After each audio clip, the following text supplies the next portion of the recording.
يا رب بالمصطفى بلغ مقاصدنا واغفر لنا ما مضى يا واسع الكرم يا رب بالمصطفى بلغ مقاصدنا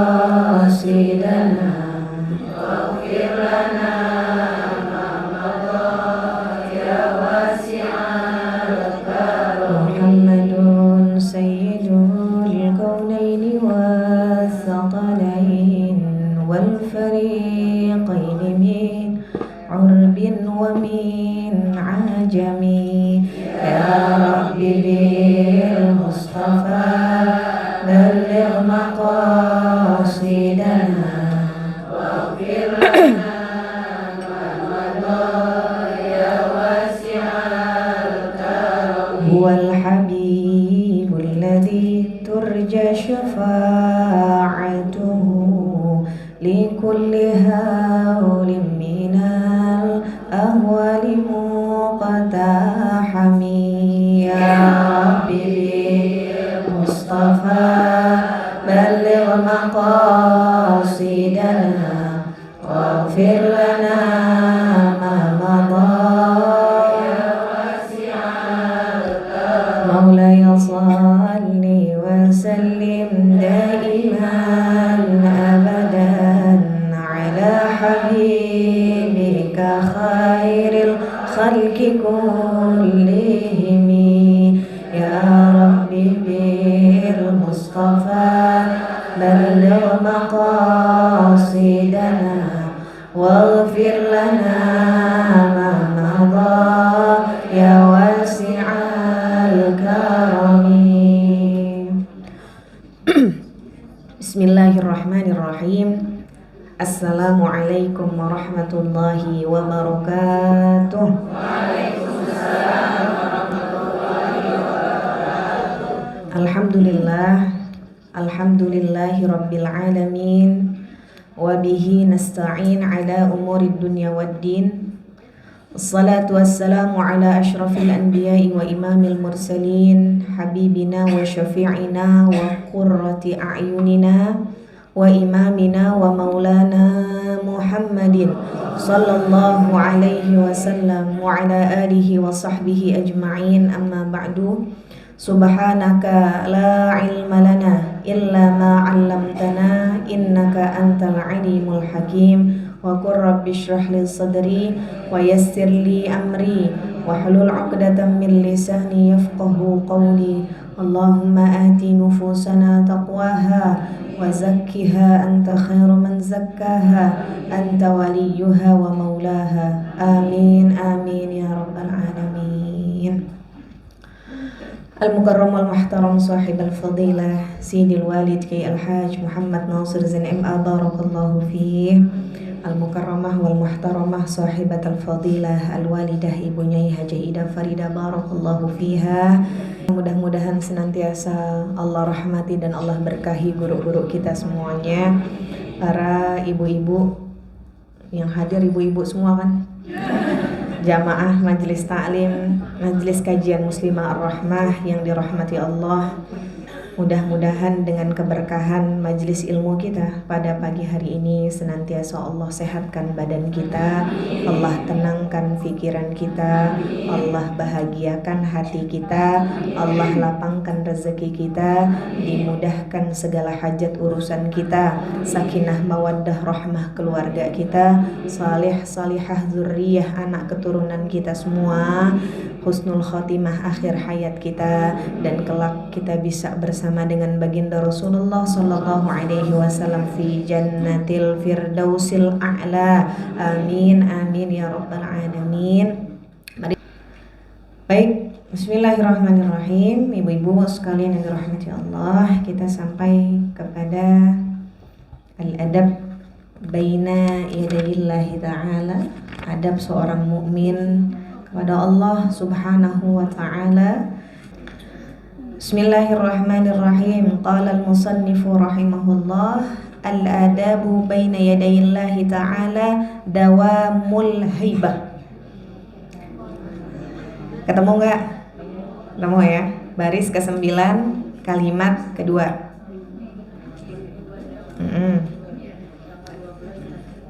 Ya. Nah. Adab terhadap Allah Subhanahu wa taala adalah menjaga kewibawaannya Allah Subhanahu wa taala. Wastisy'arul haya, punya rasa malu kepada siapa? Kepada Allah Subhanahu wa taala. Maka dalam hadis Nabi kita Muhammad sallallahu alaihi wasallam sabdakan, al haya'u minal iman. Sesungguhnya malu itu sebagian daripada iman. Rasa malu kepada Allah Subhanahu wa taala ini yang bikin kita takut untuk berbuat dosa. Ketika tidak ada orang yang melihat, tapi kita punya perasaan malu kepada Allah Subhanahu wa taala, Bu. Ibadah itu yang sulit ketika kita lakukan secara sendiri. Kalau ibadah bareng-bareng bawaannya hayo aja deh. Ibadah bareng-bareng kita bawaannya semangat aja. Tapi kalau lagi sendiri itu ketaatan kita diuji, rasa malu kita kepada Allah Subhanahu wa taala diuji. Orang kalau bikin maksiat, banyak orang dia malu. Betul ya? Tapi kalau sendiri, malunya dia diuji. Malu kepada siapa? Kepada Allah Subhanahu wa ta'ala. Maka adab kepada Allah Subhanahu wa ta'ala adalah punya rasa malu. Malu kalau dengan nikmat yang Allah berikan ini gak kita gunakan untuk semestinya. Allah udah banyak ngasih kita nikmat, ya kan Bu? Tapi masih banyak ngeluhnya daripada syukurnya. Di sono banyak yang ujiannya lebih berat dari kita, tapi mulutnya kagak seberisik kita. Betul gak? Betul. Nah ini rasa malu kita kepada Allah Subhanahu wa ta'ala. Wasti'malul khauf, punya rasa takut. Kita sebagai hamba kepada Allah Subhanahu wa ta'ala, ma bainal khaufu war raja. Kita punya rasa takut kepada Allah dan kita punya rasa pengharapan kepada Allah Subhanahu wa ta'ala. Sebagaimana yang sering saya sampaikan, al-khaufu al-ilmu huwal khaufu. Ilmu itu hakikatnya adalah rasa takut.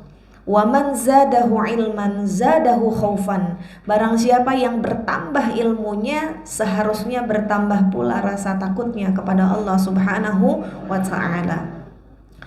Was-sukunu thiqatan bid-dhamani. Was-sukunu thiqatan bid-dhamani. Ketenangan, tenang. Adab di hadapan Allah Subhanahu wa ta'ala, kita tenang. Kenapa kita tenang? Tenang sebagai bukti batin kita nih yakin kepada Allah Subhanahu wa ta'ala. Kita tenang sebagai bukti kalau kita nih ya yakin.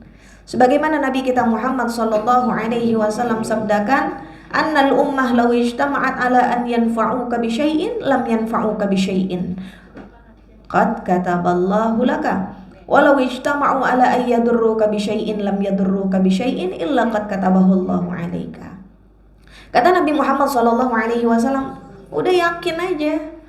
Umat tuh meskipun bersatu untuk memberikan manfaat kepadamu, mereka gak akan bisa mendatangkan manfaat kepadamu kecuali manfaat itu sudah Allah tuliskan untukmu. Memberikan rezeki, berkumpul untuk memberikan rezeki. Kalau itu rezeki bukan milikmu, gak bakal bisa mereka ngasih kepadamu. Sama halnya kalau mereka bersekutu, mereka bersekongkol untuk mencelakakanmu, mereka gak akan bisa mencelakakanmu kalau itu tidak ditakdirkan oleh Allah Subhanahu wa ta'ala. Jadi kita harus punya ketenangan sebagai bukti dari yakinnya kita kepada Allah Subhanahu wa ta'ala. Untuk urusan rezeki, tenang aja. Tenangnya bukan leha-leha. Tenangnya simbol keyakinan kita kepada Allah Subhanahu wa ta'ala. Kata ulama, rezeki ini kayak bayangan. Selagi kita masih hidup, kan bayangan kita terus ada. Jalan kemana kita, pasti ada bayangan kita. Seperti itulah rezeki kita. Wa ma min dabbatin fil ardi illa 'alallahi rizquha. Gak ada makhluk hidup yang hidup di atas muka bumi kecuali Allah sudah takdir dan Allah sudah bagikan rezeki buat mereka. Saya sering sampaikan, Bu, semut gak pernah ngantor. Semut kagak kerja, tapi semut ngerti di mana ada makanan manis. Kucing ngerti di mana ada makanan amis, kan begitu. Itu kenapa? Karena Allah menjamin rezeki dia. Apalagi kita manusia yang Allah ciptakan bi ahsani taqwim, dengan bentuk yang sebaik-baiknya. Insya Allah selama kita hidup di atas muka bumi, selama itu pula rezeki kita terjamin oleh Allah Subhanahu wa ta'ala. Kalau tenang, tandanya kagak usah pakai sikut-sikutan. Kalau tenang, gak usah pakai dengki-dengkian. Betul ya? Tenang. Apa yang menjadi rezeki kita gak bakalan jadi milik orang. Apa yang sudah menjadi milik orang, biar kita mati-matian ngejarnya, kagak bakalan jadi milik kita. Tuh, ketenangan bukan berarti kita malas, bukan berarti kita pasrah banget gitu ya, tanpa ikhtiar. Tapi ketenangan kita merupakan simbol dari keyakinan kita kepada Allah Subhanahu wa ta'ala. Baik, berikutnya wat tawakkulu ma'rifatan bihusnil ikhtiyar. Kita berserah kepada Allah Subhanahu wa ta'ala sebagai bukti kita tahu bahwasanya segala sesuatu yang Allah pilihkan itu udah pasti baik. Segala sesuatu yang Allah takdirkan buat kita itu sudah pasti baik. Kata Allah dalam hadis qudsi, la tukhbirni bima yuslihuka wa ana a'lam. Kamu jangan mendikte saya tentang apa yang terbaik buat kamu, saya lebih tahu, kata Allah. Ya kadang kita jadi orang sotoy banget, kayak paling tahu tentang diri kita. Ini saya loh, saya yang paling ngerti tentang diri saya. Padahal sebenarnya ada zat yang lebih tahu dan maha tahu tentang apa baiknya buat diri kita, dialah Allah Subhanahu wa ta'ala. Ya kan kata Allah dalam Al-Quran, asa an takrahu syai'an wa huwa khairul lakum wa asa an tuhibbu syai'an wa huwa syarrul lakum. Kamu bakalan menyukai sesuatu yang padahal itu gak baik buat kamu, atau kamu membenci sesuatu padahal itu baik buat kamu. Baik, maka ibu-ibu sekalian yang dirahmati Allah, salah satu zikir yang kita lazimkan itu dalam wirdul latif salah satunya ya, hasbiyallah hasbun la ilaha illa huwa alaihi tawakkaltu wa huwa rabbul arsyil azim. Hasbiyallah ya, hasbiyallah. Kalau bareng-bareng hasbunallah, hasbunallah wa ni'mal wakil, ni'mal maula wa ni'mal nasir. Enak kalau kita punya sandaran yang kuat. Enak kalau kita punya sandaran yang kokoh. Dan sandaran terkuat dan terkokoh itu adalah Allah Subhanahu wa ta'ala. Allah sampaikan dalam Al-Quran, Bismillahirrahmanirrahim, wa may yattawakkal 'alallahi fahuwa hasbuh. Barang siapa yang dia bertawakal kepada Allah Subhanahu wa ta'ala, Allah akan beresin semua urusannya. Allah akan beresin semua urusannya. Jadi ketika kita dihadapkan kepada sesuatu yang kalau dari segi logika kayaknya saya gak mampu nih, kayaknya gak kebayar nih duit dari mana ya, kayaknya kesusah banget nih masalahnya, saya gak mampu nih, cukup ucapkan hasbunallah wa ni'mal wakil, ni'mal maula wa ni'mal nasir. Itu kan yang selalu dibaca sama saudara-saudara kita di Palestina. Ya Allah, udah 400 hari lebih, 400 hari lebih Bu, kita gempa bumi yang semenit aja udah teriak-teriakan. Betul ya? Ini 400 hari lebih mereka diguncang oleh bom. Allah, yang sudah lebih dari 85.000 ton rudal itu dijatuhkan di atas kepala mereka. Apa yang mereka ucapkan? Ya Allah, kok begini banget sih? Enggak. Ya Allah, enggak sayang apa sama kita? Enggak. Apa yang mereka ucapkan? Hasbunallah wa ni'mal wakil. Kok bisa ya begitu? Karena sandarannya kokoh, sandarannya kuat. Kami enggak ngandelin bangsa Arab lagi. Kami enggak berharap lagi ke bangsa Arab. Hanya Allah satu-satunya harapan kami saat ini. Masya Allah. Ya, kita belajar buat kita yang ternyata ujiannya kagak seberapa ya, malu kalau banyak ngeluhnya. Kemudian ibu-ibu sekalian yang dirahmati Allah, wa isbagul wudu'i 'alal makarih. Menyempurnakan wudu di waktu-waktu yang kita segan buat ngerjainnya. Kan Nabi mencontohkan kepada kita untuk menjaga wudhu itu bukan hanya di waktu sholat ya, tapi kalau bisa kita terus-terusan dalam keadaan toharoh kapanpun dan dimanapun kita berada, kecuali dalam keadaan haid. Maka salah satu adab di hadapan Allah Subhanahu wa ta'ala adalah menyempurnakan wudhu di waktu yang kita segan ngerjainnya. Habis buang air kecil gitu kan, sunnahnya kan habis itu kita wudhu lagi. Tapi ini malam-malam dingin banget dah, segan banget kita gitu ya. Kalau saya tuh Bu keingetan waktu di Pakistan tuh kan kalau musim dingin banget gitu ya, sampai -1 gitu. Sampai di rumah sendiri kita nggak betah. Saya tuh kalau musim dingin Bu, karena di kamar pakai penghangat yang dari api, jadi saya masak tuh di situ juga. Saking segennya kita keluar kamar buat ke dapur nih, lantai rumah kita aja kita jingkek-jingkek, dingin banget. Ya apalagi kencing, males kan? Buka kaos kaki dulu. Di rumah kita solehah banget pakai kaos kaki. Kedinginan, dingin. Jadi kalau di rumah nih anak-anak lapar, udah deh yang gampang aja, bakarin roti di atas pemanas ruangan. Kita bakar dah tuh roti biar kagak keluar kamar. Terus teko kagak kita pindah-pindahin tuh, taruh aja di atas api. Biar apa? Kalau mau minum udah anget kan begitu. Nah ujiannya tuh adalah ketika kita menjaga wudhu. Kalau teman-teman saya sampai bilang kayak gini, mendingan nahan kentut deh daripada harus ngulang wudhu lagi gitu. Soalnya nggak semua rumah punya pemanas air. Nggak semua rumah punya pemanas air. Yang nggak punya pemanas air dia harus godok air dulu gitu. Maka teman-teman saya bilang mendingan nahan kentut deh daripada harus wudhu lagi. Nah ini nih adab kita kepada Allah Subhanahu wa ta'ala. Kita merelakan ketidaknyamanan kita, kita mengalahkan rasa segan kita untuk melaksanakan wudhu, mensucikan diri kita di waktu yang mungkin kita gak senang.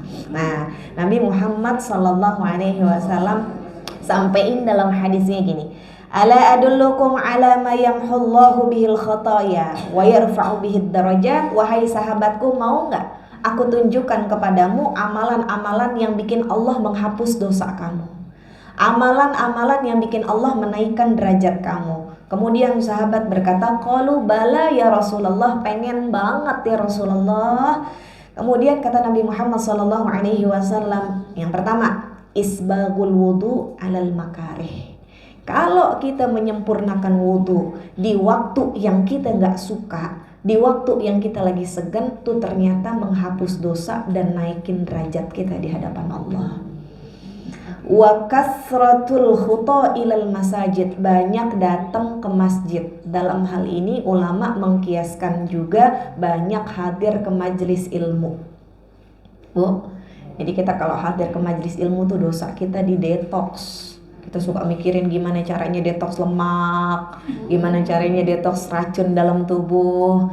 Dengan pergi ke majelis, detoks dosa-dosa kita tuh dibersihin sama Allah. Derajat kita dinaikin. Biarin kita bukan siapa-siapa di hadapan manusia, tapi kita siapa-siapa di hadapan Allah tuh paling penting.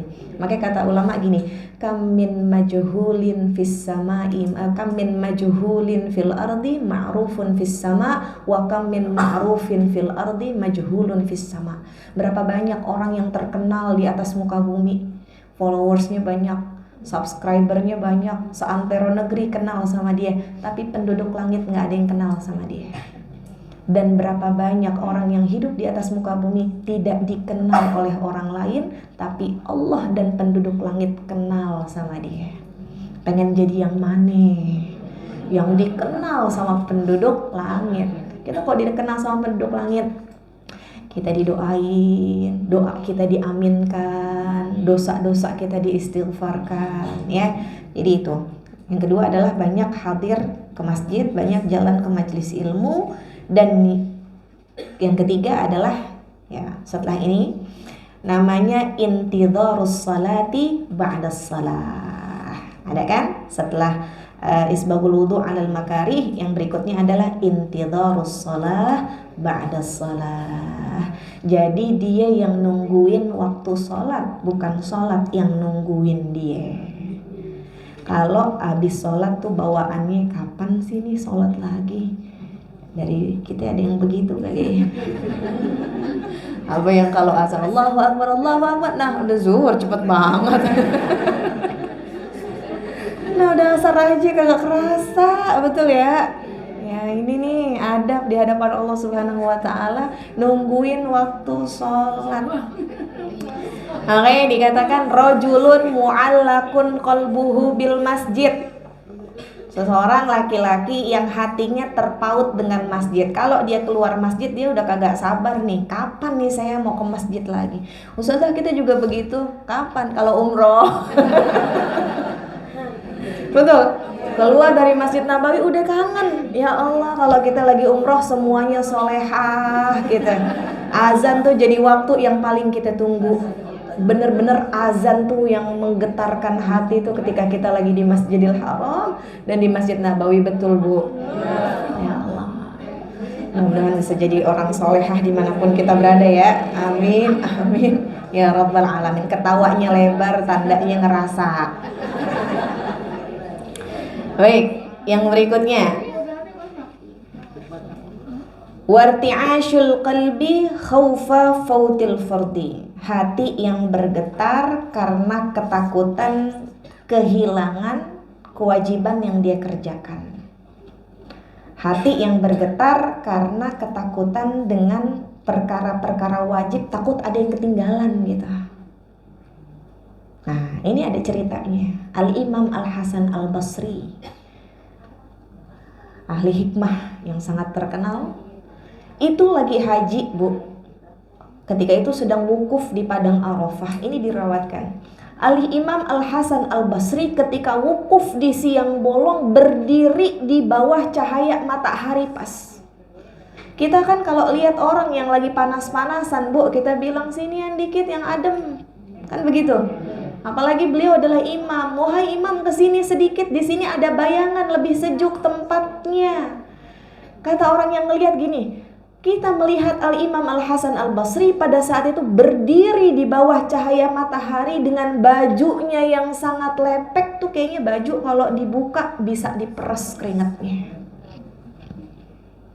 Sampai dipanggil, ya imam, kesini sebentar. Di sini tempatnya lebih teduh. Apa kata Al-Imam Al-Basri rahimahullah? Dzakartu dzamban min dzunubi fama sya'urtu bihararati syamsi. Saya mengingat satu aja dosa saya, benar-benar gak kerasa nih panasnya matahari. Saya ingat satu aja dari banyaknya dosa-dosa saya gak kerasa panas nih. Udah kita yang dosanya banyak, kagak inget dosa aja udah ngeluh-ngeluh panas. Panas banget ya siang ini ya. Panas banget ya, betul Bu? Ini Al-Imam Hasan Al-Basri seperti itu. Ya Allah, saking takutnya gitu, ada perkara-perkara wajib, perkara-perkara fardu yang terlewatkan. Kemudian ibu-ibu sekalian yang dirahmati Allah, wa dawamut taubati khaufal israri. Mendawamkan taubat karena ketakutan dosanya keburu numpuk. Bikin satu dosa langsung taubat, bikin satu dosa langsung taubat. Takut kalau taubatnya gak disegerakan nanti dosanya numpuk. Kenapa begitu? Li'anna as-saghirah tatahawwal ilal kabirah. Dosa-dosa besar itu berawal dari dosa kecil yang dikredit. Dosa kecil yang ditabung itu lama-lama jadi dosa besar. Ya, maka adab kita kepada Allah Subhanahu wa Ta'ala, kata Al-Imam Al-Ghazali, terus menerus kita taubat kepada Allah Subhanahu wa Ta'ala. Sebab Allah firmankan dalam Al-Quran, a'udzubillahi minasyaitonirrajim, bismillahirrahmanirrahim, innallaha yuhibbut tawwabina wa yuhibbul mutatahhirin. Kata Nabi, manusia tuh kalau bikin dosa, satu noda hitam tertoreh di hatinya. Dia bikin dosa lagi, tertoreh lagi noda hitam. Sampai akhirnya hati yang tadinya putih bersih jadi kotor gara-gara dosa yang dia bikin. Tapi kalau dia taubat dan istighfar akan ada pemutihannya. Allah, enak banget jadi orang mukmin ya. Ada pemutihannya, kagak cuma pajak doang. Dosa juga ada pemutihannya. Dengan apa pemutihannya? Dengan kita bertaubat. Baik. Selanjutnya wa dawamu tasdiki bima ghaba. Apa artinya? Perkara yakin dengan perkara-perkara yang gaib. Yakin dengan perkara-perkara yang gaib. Kenapa ibu-ibu sekalian? Karena ini merupakan salah satu sifat dari orang yang bertakwa kepada Allah Subhanahu wa taala yang Allah firmankan dalam surah Al-Baqarah. A'udzubillahi minasyaitonirrajim. Bismillahirrahmanirrahim. Dzalikal kitabu la raiba fihi hudal lil muttaqin alladzina yu'minuna bil ghaibi wa yuqimuna as-salata wa mimma razaqnahum yunfiqun. Kita percaya dengan perkara-perkara yang gaib. Maka sahabat Nabi Muhammad SAW kan bilang, ya Rasulullah, ketika kami bersamamu seakan-akan kami ngelihat surga dan neraka ini ada di hadapan kami. Kalau lagi sama Rasulullah tuh kita semua jadi baik, jadi soleh karena ngelihat surga dan neraka kayak di hadapan kita. Tapi kalau kita pulang ke rumah kembali ke setelan pabrik masing-masing. Bu, yang penting di dalam hati kita ada perasaan yakin tentang perkara-perkara gaib. Kan perkara keimanan itu martabahnya ada al-Islam, al-Iman, al-Ihsan. Ya kan? Dalam hadis Jibril. Al-Ihsan ini apa? Ayya'budallaha an ta'budallaha ka'annaka tarah fa in lam takun tarah fa innahu yara. Beribadah kepada Allah Subhanahu wa taala seakan-akan kita ngelihat Allah. Ya kan? Tapi kita nggak mampu melihat Allah, kita belum bisa melihat Allah, maka harus yakin Allah melihat kita. Dengan malaikat, meskipun kita nggak melihat, kita beriman.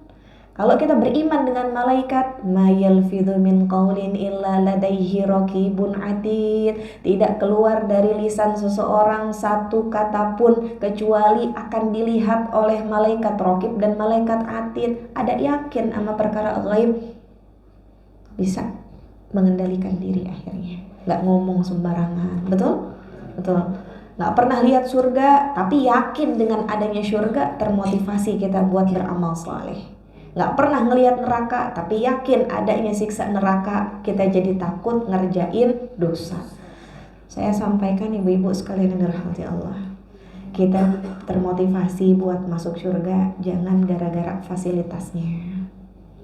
Coba bayangin, orang yang gak beriman, kalau kita ceritakan tentang surga hanya tentang fasilitasnya, ntar di surga nih fasilitasnya banyak gitu. Kemudian dia adalah orang yang udah ngerasa punya segalanya. Dia akan bilang, saya udah punya, udah di dunia ini udah cukup deh gitu. Betul nggak? Betul. Maka kenapa kita harus punya rohbah, punya kecenderungan untuk masuk ke dalam surga? Keyakinan kita adalah surga simbol keridhaannya Allah Subhanahu wa ta'ala. Surga simbolnya keridhaan Allah Subhanahu wa ta'ala. Neraka, kenapa kok kita takut masuk neraka? Azabnya pedih. Selain itu yang paling penting, karena neraka simbol kemurkaannya Allah Subhanahu wa ta'ala. Makanya kan waktu Ramadan salah satu doa yang kita doakan menjelang iftar apa? Allahumma inni as'aluka ridhaka wal jannah wa a'udzubika min sakhatika wan nar. Itu kan berdampingan. Ridhonya Allah dengan surga, murkanya Allah dengan neraka. Jangan ditukar-tukar, kagak apa-apa kita masuk neraka, yang penting Allah ridho. Enggak begitu. Simbol keridhaan Allah surga, simbol kemurkaannya Allah neraka. Oke, baik. Kemudian ibu-ibu sekalian yang dirahmati Allah, kalau kita percaya dan yakin sepenuhnya dengan perkara-perkara gaib, insya Allah iman kita menjadi semakin kuat. Yang menjadi salah satu sebab iman melemah itu adalah ketika lalai dengan perkara gaib. Cuma yakinnya sama sesuatu yang kelihatan-kelihatan doang. Ibadahnya kalau lagi banyak orang, kan begitu. Harus yakin bahwasanya Allah maha melihat. Baik, yang berikutnya adalah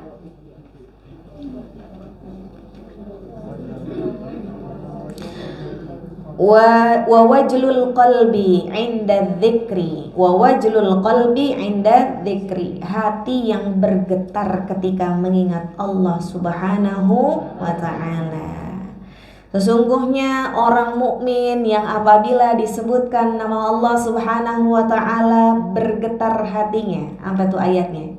Innamal mu'minuna alladzina idza dzukirallah wajilat qulubuhum. Kalau disebut nama Allah, wajilat qulubuhum, bergetarlah hatinya. Ya. Kemudian yang berikutnya, kenapa bergetar hatinya? Karena dia sebenarnya sebagai manusia hakikatnya kenapa mengingat Allah? Karena dia mencari ketenangan. Dalam firman Allah apa? Ala bidzikrillahi tatmainnul qulub. Hanya dengan mengingat Allah hati kita menjadi tenang. Coba kalau lagi bete gitu ya. Emang udah nenek-nenek masih bete? Ada juga ya, pasti. Kalau anak nggak datang-datang ke rumah kita bete, betul ya. Cucu nggak datang-datang kita bete, beras habis kita bete mulu jadinya. Ya. Kalau bete ngapain? Kalau bete ngapain? Zikir. Kita tuh Bu, kalau hati lagi nggak enak, nyebut nama Allah. Allah kayak gitu aja tuh suasana hati kita berubah. Suasana hati kita berubah. Nggak usah ngomel yang macem-macem deh. Cukup kita sendiri sambil bilang Allah, kok begini banget ya Allah, kok hati kayak nggak enak banget ya Allah gitu. Itu suasana hati kita berubah tuh. Betul nggak? Betul. Maka karakter daripada orang mukmin ketika dia menyebut-nyebut nama Allah, tenang hatinya. Ya Allah, mudah-mudahan kita semua jadi ahli dzikir. Kan itu emang yang kita minta ya dalam setiap penghujung sholat kita. Allahumma a'inni ala dzikrika wa syukrika wa husni ibadatika. Kemudian yang berikutnya ibu-ibu sekalian yang dirahmati Allah, wa ziyadatul anwari indal wa'dhi. Bertambah-tambah cahaya kita ketika memberikan nasihat atau menerima nasihat. Nih, karakternya orang mukmin tuh Bu, ketika dia memberikan nasihat dia lembut. Ketika dinasehati dia nerima. Itu karakternya orang mukmin. Ngasih nasihatnya lembut. Ngasih tahu anak lembut. Kasih tahu laki lembut. Kenapa? Karena kata Imam Al-Ghazali itu ada tuh dalam pembukaan kitab Ayyuhal Walad tuh kemarin. Yang namanya nasihat gampang banget kita buat ngasih, tapi susah buat kita nerima. Betul nggak? Kalau dibilangin lakinya ngeyel semua. Kalau anaknya mungkin memberikan masukan gitu ya, tidak terima gitu. Tapi kalau buat nasehatin anak, buat ngomongin laki ini lancar banget. Jadi ustazah semua kita. Betul nggak Bu? Nah ini karakternya orang mukmin. Ketika dia memberi nasihat dia lembut. Ketika dinasehati dia nerima. Ya Allah, mudah-mudahan Allah lembutin hati kita. Biar pada lembut hati kita ya. Karakternya orang munafik. Kalau nasehatin orang keras, dinasehatin juga keras. Ya, nasehatin orang keras. Artinya keras apa? Kayak orang tuh semuanya di bawah dia gitu. Kayak dia yang paling baik, dari semua orang gitu. Tapi giliran dikasih nasihat dia pun keras. Mudah-mudahan Allah lembutkan kita. Kalau kita bisa memberikan nasihat, kita mampu memberikannya secara lemah lembut, dan ketika kita dinasehati oleh orang lain, mudah-mudahan hati kita tuh legowo, tahu legowo? Nerima gitu ya. Baik, yang berikutnya adalah wastisy'arut tawakkuli indal qafah. Nih, berserah diri kepada Allah di saat kita kagak ada. Lagi gak ada duit, pasrah kepada Allah. Lagi banyak masalah, pasrah kepada Allah Subhanahu wa ta'ala. Kenapa begitu? Ibu-ibu sekalian yang dirahmati Allah, nih ingat ya, ada pesan Nabi Muhammad kayak begini. Qala Nabi sallallahu alaihi wasallam, "Lau annakum kuntum tawakkaluna 'ala Allahi haqqa tawakkuli, la razaqakumullah kama yarzuqut thair taghdu khumasan wa taruhu bitanan." Kalau kamu punya rasa berserah diri kepada Allah Subhanahu wa ta'ala dengan berserah yang sebenar-benarnya, di saat lagi gak ada, di saat lagi susah, benar-benar kayaknya cuma Allah nih yang bisa nolong saya, cuma Allah yang bisa membantu saya, Allah yang menjamin rezeki saya. Kata Nabi Muhammad SAW, Allah akan memberikan kamu rezeki seperti halnya burung yang berangkat dalam keadaan lapar dan pulang dalam keadaan kenyang. Artinya tawakulnya kita kepada Allah, berserahnya kita kepada Allah gak bakalan disia-siakan sama Allah. Bu, orang yang gak beriman aja duitnya banyak, mobilnya 10, yang masuk garasi 2. Apalagi kita yang beriman, apalagi kita yang ngaji, apalagi kita yang berserah sepenuhnya kepada Allah Subhanahu wa ta'ala. Tuh Nabi Muhammad ngasih kita bisyarah, gak bakalan tawakal kita disia-siakan sama Allah. Allah akan memberikan kita rezeki kayak burung yang berangkat lapar, pulang dalam keadaan kenyang. Artinya apa? Allah kasih rezeki dari arah yang gak disangka-sangka. Amin ya rabbal alamin. Pernah gak ngerasain begitu? Pernah? Alhamdulillah, ini muka-muka orang solehah semua. Amin ya rabbal alamin. Soalnya pernahnya mantep. Pernah. Baik, berikutnya wa ikhrajus sadaqati min ghairi bukhlin ma'al imkan. Mengeluarkan sedekah dari tangan kita, melepaskan dunia dalam genggaman kita tanpa disertai dengan sifat kikir, tanpa disertai dengan sifat kikir. Kata Allah dalam Al-Quran, a'udzubillahi minasyaitonirrajim, bismillahirrahmanirrahim, wa may yabkhal fa innama yabkhalu an nafsihi. Siapa mereka yang pelit? Sebenarnya mereka bukan pelit kepada orang, mereka pelit untuk dirinya sendiri. Ya. Kemudian kata Nabi Muhammad SAW, "Mana qasat sadaqatun min malin." Tidak akan berkurang harta yang disedekahkan. Akidah, keyakinan, harta kita kalau kita sedekahkan kagak bakalan kurang. Makanya lihatnya jangan pakai kalkulator manusia. Kalau pakai kalkulator manusia 10.000 dikurangin 5.000, ya tinggal 5.000 tuh kalkulator manusia.